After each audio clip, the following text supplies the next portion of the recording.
Hi there friends, let's get into 8-angle pose today. I'm going to show you some postures that I really like to warm up the body to get into this shape, and then the actual process of getting into it. Let's go. So for 8-angle pose, really necessary to find some deep hip compression as you're working your way either through a class or if you're building up just working out the particular muscles or lengthening the muscles to get into this pose exclusively. I really like lizard lunge. Lizard's gonna be really delicious and really deep for your hip flexion. So either which leg, I'm starting with my left. You can be lifted up onto your palms, you can lower down onto your forearms, you can flex your foot and come out onto pinky edge, allow your knee to fall out a little bit. And I definitely recommend a few minutes in lizard lunge, both sides, maybe even a quad stretch. It requires a lot of length to the back line of your legs. And like I said, switch it up, do both sides for at least a couple of minutes. And this is, of course, all assuming that you have a regular yoga practice. If you've never done yoga before in your life, of course, at your own risk, I can't stop you from doing anything, but please, Lord, be very warmed up.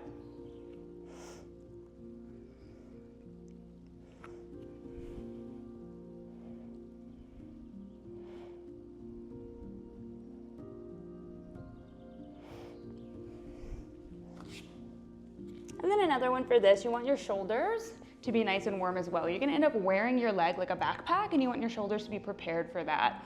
So if you don't have a strap or anything, like I don't have a strap today on my mat, that's totally fine. We'll start with some shoulder rolls, up, back, and down. Circle sweep your arms up and back. Inhale up and back.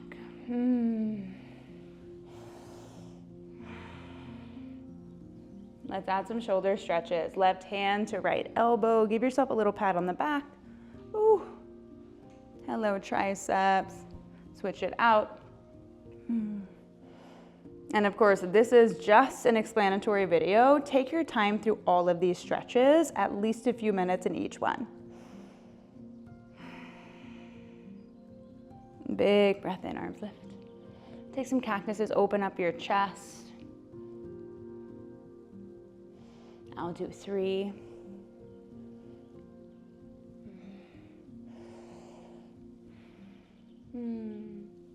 Find a little Kali Mudra grip. Some cat-cow-like action through your chest as well. So in a Kali Mudra grip, you'll have all of your fingers together and then pointer finger and thumb will go loose.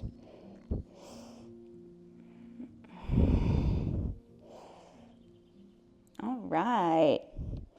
Let's get into it. Some of my favorite leg movements to get into our 8-angle pose.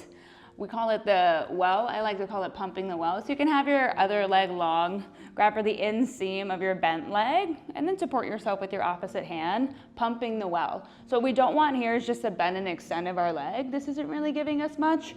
We come forward and we pump back. So it's gonna be like a half happy baby this side. Forward, pump back, where your thigh is gonna frame your rib cage just as it would in a happy baby. And then we're gonna take that baby and we're gonna rock it.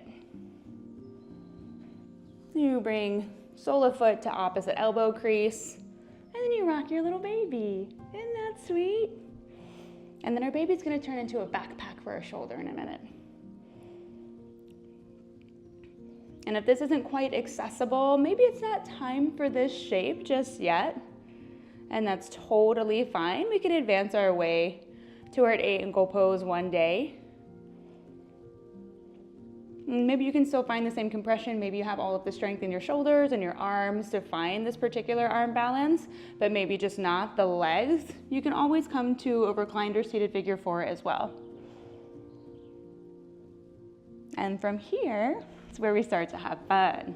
So we take our same leg and same shoulder, get your knee crease as high up on your shoulder as possible. It's naturally gonna slide down, especially in these leggings are super slippery today. So definitely gonna find some slippage. Flex your foot extremely and you're gonna find a nice clamp of your knee crease on your arm.